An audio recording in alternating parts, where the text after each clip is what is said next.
حالا وتجربة 10 مليون مستخدم. تخيل معايا كده، ايه هي الحاجة اللي ممكن تكون طوق نجاة ينقذك في دقيقة واحدة من ورطة مالية كبيرة، وفي نفس الوقت ممكن تتحول لكابوس يطاردك شهور طويلة لو تعاملت معاها غلط. إجابة السؤال ده مش بس هتغير نظريتك أو نظرتك للموبايل اللي في إيدك، ده ممكن توفر عليك فلوس كتير جدا. خليك معايا لحد آخر الفيديو عشان تعرف الإجابة. أهلا بكم. النهاردة هنتكلم عن التكنولوجيا اللي بقت جزء لا يتجزأ من حياتنا. زمان عشان تدفع فاتورة أو تشتري جهاز بالتقسيط كنت محتاج يوم أجازة وطوابير طويلة وأوراق ومستندات، لكن النهاردة التطبيقات الذكية اختصرت كل ده في دوسة زرار. التطبيقات دي ما بقتش رفاهية، دي بقت المساعد الشخصي بتاعنا اللي بينظم وقتنا وفلوسنا. ومن أشهر التطبيقات اللي عملت ضجة كبيرة مؤخرا هو تطبيق حالا. تطبيق حالا محمله 10 مليون مستخدم، بيقدم نفسه كسوبر اب، يعني تطبيق شامل بيعمل كل حاجة. بس شهرته الحقيقية جت من الخدمات المالية زي التقسيط والتمويل متناهي الصغر. فكرة التطبيق ببساطة إنه بيحول موبايلك لمحفظة بنكية تقدر من خلالها تشتري، تقسط، تدفع فواتير، وكمان تاخد قروض نقدية كاش وانت قاعد في مكانك. طب ازاي بقى تستفيد من التطبيق ده وتاخد رصيد أو قرض؟ الموضوع بيبدأ بتحميل التطبيق وتسجيل حساب برقم موبايلك، وهنا بقى النقطة المهمة. التطبيق بيعتمد على الذكاء الاصطناعي عشان يحدد لك الليميت أو حد ائتماني. عشان تاخد الليميت ده لازم ترفع صورة بطاقتك وش وظهر وتتصور صورة سيلفي، وفي بعض الأحيان بيطلبوا إثبات دخل أو زيارة منزلية ليك في البيت لو المبلغ المطلوب كبير.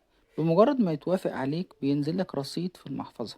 الرصيد ده تقدر تستخدمه في حاجتين: يا إما تشتري بيه منتجات من المتاجر المتعاقدة مع حالا وتقسطها، يا إما تطلب تحويل جزء منه لفلوس كاش تستلمها فوري على محفظتك وتكيشها من أي مكنة، وده اللي بيسموه تمويل المشروعات أو القرض الشخصي.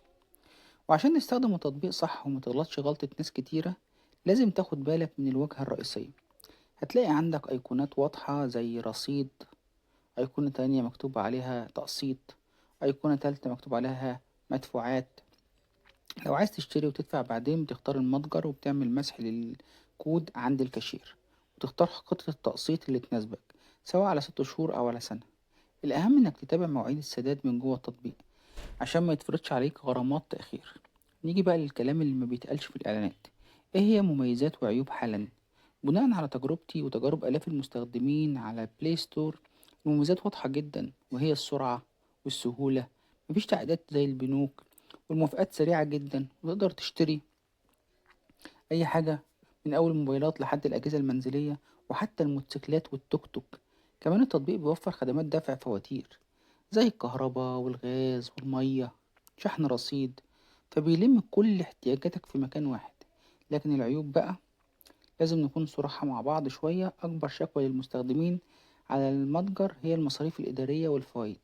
ناس كتير بتشتكي إن الفايدة الحقيقية بعد ما تحسب المصاريف الإدارية بتطلع عالية جدا مقارنة بالبنوك. كمان في شكاوى متكررة من خدمة العملاء إن الرد بيكون متأخر.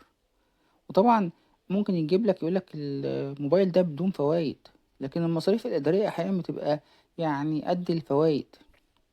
وطبعا ساعات التطبيق نفسه بيعلق وبيهنج وقت السداد، وده بيدخلك في أزمة، وهي غرامة تأخير انت مالكش ذنب فيها. هو التطبيق اللي هنج وانت جاي تدفع على آخر يوم وتطبيق علق منك.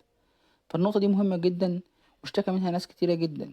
كمان الزن أو الاتصالات، وفي ناس بتشتكي من اتصالات مؤلمة ومؤذية لو تأخرت يوم واحد، وفيها تهديد وفيها نبرة مش كويسة. عشان كده نصيحتي ليك لو هتستخدم حالا استخدمه في الزنقات أو العروض اللي بدون فوائد حقيقية. ولو دورت على بدايل فالسوق مليان. لو محتاج تقسيط سلع استهلاكية عندك تطبيق فاليو بيعتبر منافس قوي جدا وعروضه كتيرة. ولو بتدور على تقسيط إلكترونيات شركة أمان عندها أبليكيشن وفروع في كل حتة. ولو استخدامك كله دفع فواتير يبقى خليك في ماي فوري لأنه الأضمن والأسرع في الحتة دي. ولو بتدور على كاش ففي تطبيقات تانية زي كاشات بس مبالغها أقل بكتير من حالة. في النهاية التطبيقات دي سلاح ذو حدين، سهلت حياتنا جدا بس برضو سهلت صرفنا للفلوس أكتر. وعشان نجاوب على السؤال اللي بدأنا بيه الفيديو، إيه هو الشيء اللي بينقذك في دقيقة وممكن يبقى كابوس؟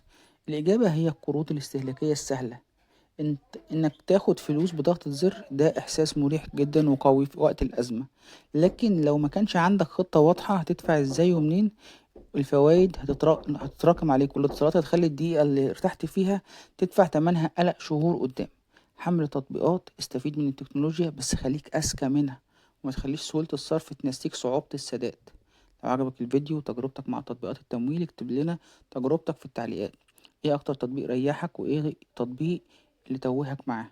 ما تنساش اللايك والاشتراك عشان يوصلك كل جديد عن ازاي نستخدم التكنولوجيا في تغيير حياتنا بأمان. سلام.